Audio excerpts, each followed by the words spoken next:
अस्सलामुअलैकुम। आज ईरान की जंग शुरू होकर पूरे 30 दिन हो चुके हैं। इसका असर आज हैदराबाद के अंदर भी देखने को मिला, जहां पर अमेरिका और इसराइल के खिलाफ एहतजाज किया गया। इस वीडियो के अंदर सारी डिटेल्स के साथ बात करेंगे। वीडियो शुरू करने से पहले आप सभी से रिक्वेस्ट है कि हमारे चैनल को सब्सक्राइब कर लीजिए। तो आज इस खतरनाक जंग को पूरे 30 दिन हो चुके हैं, जहाँ अमेरिका और इसराइल की तरफ से ईरान पर लगातार हमले जारी है और पूरा वेस्ट एशिया आग और खून के इस तूफान में घिरा हुआ है। हर गुजरता दिन नए धमाकों, नए नुकसानात और नए सियासी तनाज़ों को जन्म दे रहा है। ये सिर्फ एक जंग नहीं रही, बल्कि एक पूरा रीजनल क्राइसिस बन चुका है, जिसका असर दुनिया के हर कोने तक पहुंच रहा है। इस्लामाबाद पाकिस्तान के दारुल हुकूमत इस वक्त डिप्लोमेटिक एक्टिविटी का मरकज बना हुआ है और यहाँ सऊदी अरेबिया, तुर्की, इजिप्ट और पाकिस्तान के फॉरेन मिनिस्टर्स का एक अहम इजलास मुनक्किद हुआ, जिसका मरकजी मकसद था ईरान के खिलाफ जारी जंग को रोकना और अमेरिका, इसराइल और ईरान के दरमियान बढ़ती हुई टेंशन को कम करना। यह मीटिंग असल में तुर्की में होने वाली थी, लेकिन बाद में इसे पाकिस्तान शिफ्ट कर दिया गया, क्योंकि इनकी तरफ से पाकिस्तान को एक न्यूट्रल प्लेटफॉर्म समझा जाता है। पाकिस्तान के ईरान और सऊदी अरेबिया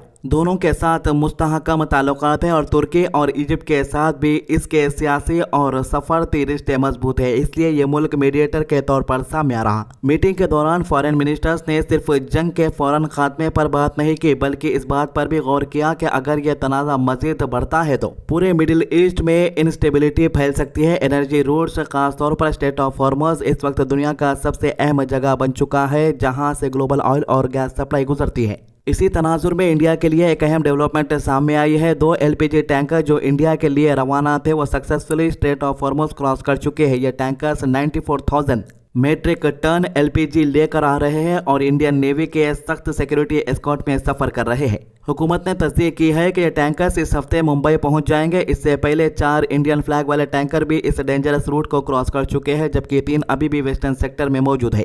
इस वक्त 18 इंडियन शिप्स और 485 इंडियन सेलर्स इस कॉन्फ्लिक्ट जोन के करीब मौजूद है, जो एक बहुत बड़ी जिम्मेदारी और खतरा दोनों का इजहार करता है। इंडिया दुनिया का दूसरा सबसे बड़ा LPG इंपोर्टर है और अपनी ज़रूरत का 60% इंपोर्ट करता है, जिसमें से तकरीबन 90% मिडिल ईस्ट से आता है। अगर ये रूट बंद होता है तो या कॉन्फ्लिक्ट बढ़ता है, इंडिया की एनर्जी सिक्योरिटी इससे सीधा मुतासिर होती है। और इसके अलावा हैदराबाद के अंदर जो एहतजाज देखने को मिल रहा है, आवाम का क्या कहना है, आइए सुनते हैं।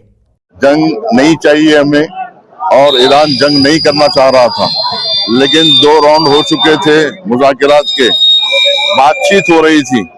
बातचीत के दरमियान में ये जंग की गई, छेड़ी गई और आयतुल्लाह इमाम खामेनी को शहीद किया गया और उनके साथ 168 स्कूल की मासूम बच्चियों को, जिनका सिन 7 साल से 12 साल के बीच में था, इन 168 बच्चियों को बेगुनाह कत्ल कर दिया गया। उसके बाद बेशुमार बड़े बड़े लीडर्स को मुसलसल कत्ल किया जा रहा है और मुसलसल बम गिराए जा रहे हैं। तो अमेरिका इसराइल की इस जारहियत के खिलाफ यहाँ 29 मार्च को इतवार 10 बजे 4 मीनार से नुमाइश मैदान तक एक अजीमुशान रैली निकाली जा रही है।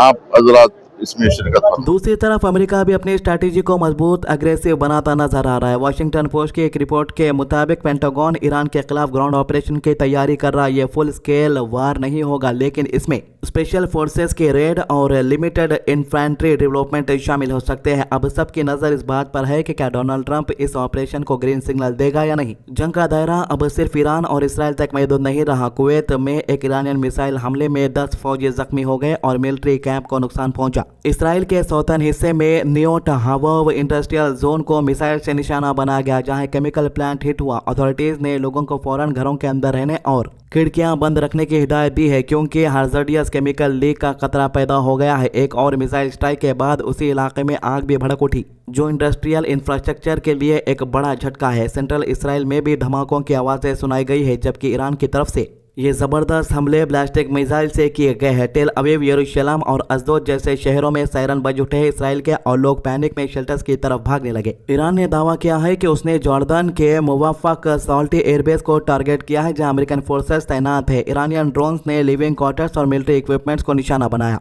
इससे ये सिग्नल मिलता है कि ईरान अब सीधा US मिलिट्री एसेट्स को टारगेट कर रहा है, जो सिचुएशन को और ज्यादा डेंजरस बना देता है। UAE ने भी अपनी डिफेंस रिपोर्ट में कहा है कि उसने सिर्फ 24 घंटों में ईरान के 16 बैलिस्टिक मिसाइल और 42 ड्रोन को इंटरसेप्ट किया है। जंग के शुरू होने से अब तक ईरान की तरफ से 400 से ज्यादा बैलिस्टिक मिसाइल और हजारों ड्रोन लॉन्च किए जा चुके हैं। सबसे ज्यादा दिल दहला देने वाली तस्वीर ईरान के अंदर से सामने आ रही है। ईरानियन हेल्थ मिनिस्ट्री के मुताबिक अब तक 2076 लोग शहीद हो चुके हैं, जिनमें 216 बच्चे भी शामिल हैं। 26,500 से ज्यादा लोग जख्मी हुए हैं और 336 हेल्थ सेंटर तबाह या नुकसान का शिकार हो चुके हैं। तालीमी इदारों पर भी हमले हुए हैं, जहां 250 स्टूडेंट और टीचर्स शहीद हुए हैं और 600 से ज़्यादा स्कूल और एजुकेशनल फैसिलिटीज़ को निशाना बनाया गया है। सीरिया में भी एक ड्रोन हमले के बाद एक गेहूं का वेयरहाउस तबाह हो गया, जो यूएस बेस के करीब था। इस वाक़े के बाद अनाज ज़मीन पर बिखर गया और लोकल सप्लाई चेन पर असर पड़ने की वजह से खतरा पैदा हो गया।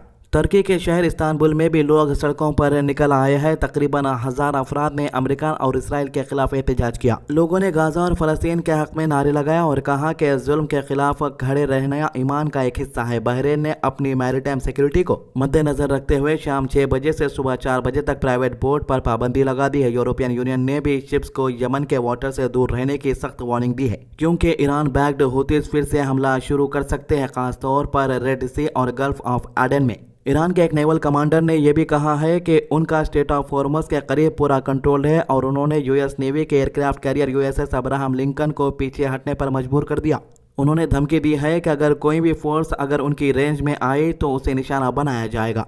इस जंग का इंसानी पहलू भी बहुत संगीन होता जा रहा है। ईरान के लोग इराक की तरफ जा रहे हैं सस्ती ग्रोसरीज, इंटरनेट एक्सेस और अपने रिश्तेदारों से मिलने के लिए। शर्मचा बॉर्डर पर मूवमेंट कम हो चुकी है, लेकिन फिर भी लोग मुश्किल हालात का सफर कर रहे हैं। पावर आउटरेज और ट्रेड डिसरप्शन ने आम जिंदगी को मुतासिर कर दिया है। तो फाइनली इस्लामाबाद में होने वाली मीटिंग का पहला मरहला खत्म हो चुका है, लेकिन कोई फाइनल फैसला या सीज़फायर का ऐलान अभी तक सामने नहीं आया। दुनिया भर के लोग अब इस बात का इंतजार कर रहे हैं कि क्या डिप्लोमेटिक एफर्ट इस खूनी जंग को रोक पाएंगे या फिर आने वाले दिन और ज्यादा तबाही और बर्बादी लेकर आएगा। फिलहाल हर तरफ बेचैनी है, खौफ है और एक ऐसी अनसर्टेनिटी है जिसमें हर नया दिन एक नया खतरे की घंटी बजाता है। इस जंग की वजह से दुनिया के कई मुल्कों के आवाम को परेशानी का सामना करना पड़ रहा है। आपने सुना होगा फिलीपींस जैसा मुल्क जहां पर पेट्रोल की तंगी आ चुकी है, वहां पर लोग अपने गाड़ियां छोड़कर सड़कों पर पैदल घूमते हुए नजर आ रहे। इसके अलावा इंडिया में सरकार ने पहले ही कह दिया है कि गैस की कमी है, जिसकी वजह से जो गाड़ियां गैस की वजह से चलती है वो ड्राइवर्स अपने गाड़ियों को सड़क पर ही छोड़कर लाइन में खड़े हुए हैं, ताकि इनकी गाड़ी के अंदर किसी न किसी तरह गैस भर जाए। लेकिन इसके अलावा पुलिस वालों को इसकी वजह से परेशानी का सामना करना पड़ रहा। पुलिस वाले बोल रहे हैं कि ये जो ऑटो लाइन में लगा दिए हैं, इससे ट्रैफिक जाम हो रहा है मेन रोडों पर।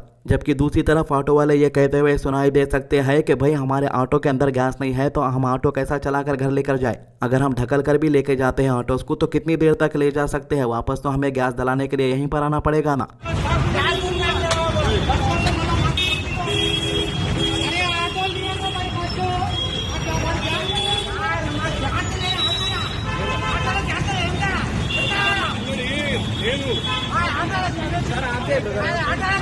ये जंग कितनी लंबी चलेगी अभी नहीं कह सकते। तो ये थी इस मामले के अभी तक की अपडेट। हमारे चैनल को सब्सक्राइब कीजिए, वीडियोस को ज़्यादा से ज़्यादा शेयर कीजिए। अल्लाह हाफिज़।